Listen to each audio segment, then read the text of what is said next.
Black Pearl Edition. That is not how the box usually opens. It was kind of ripped, so. But that's the packaging. It's nice, kind of a suitcase style packaging.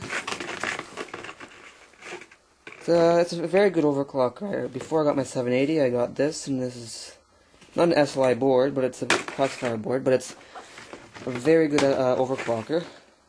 But the only downfall of course, it was an SLI. P35 chip. To me, it's almost identical to the 780i in looks. But as you can see, some accessories. We got the Northbridge cooler. That was to my 780i. No, that's right in there. But we got a few set of cables, the driver discs, and we got the I/O panel.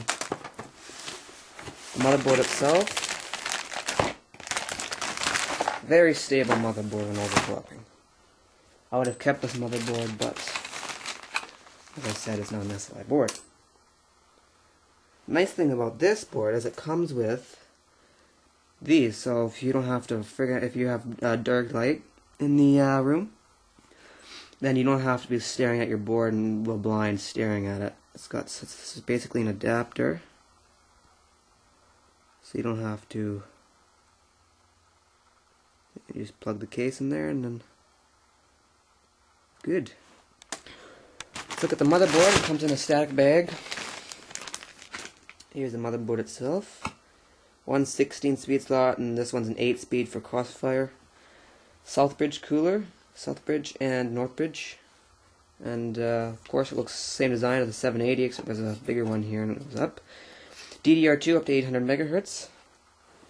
We got our front panel connectors.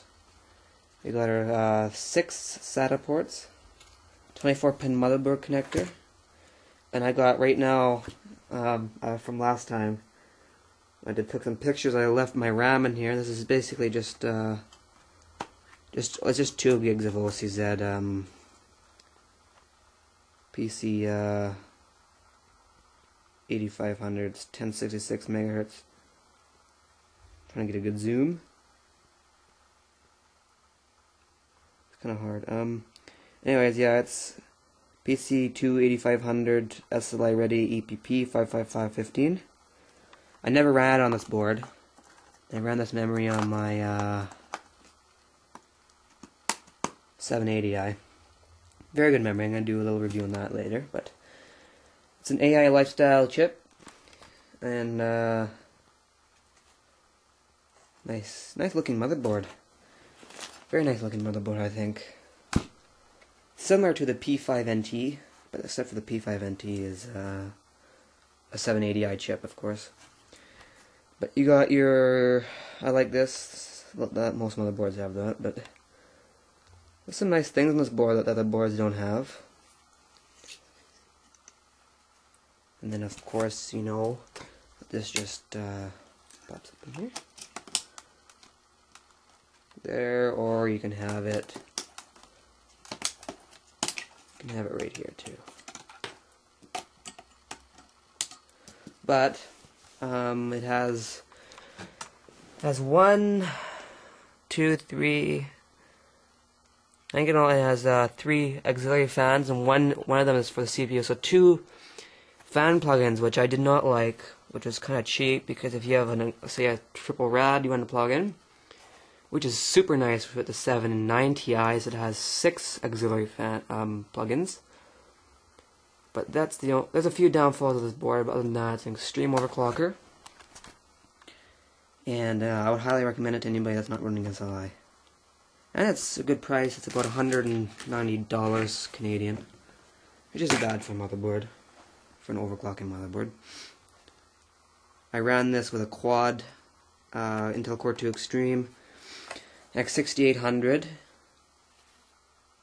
and it ran very good. I got it to 3.6 gigahertz like nothing, but I didn't have water then, so I couldn't get it much higher. I didn't want to go into any high voltages.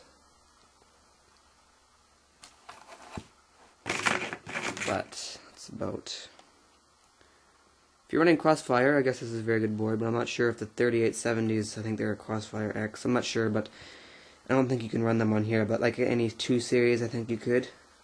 I'm not sure about the ATI cards. I'm not a very big fan of them, but I was always running. I ran an 8800 GTX in here before I had 3-way SLI. That is the P5K Premium Black Pearl Edition from ASUS. If you have any questions or would like me to review anything, please send me a message or subscribe on YouTube. Thank you.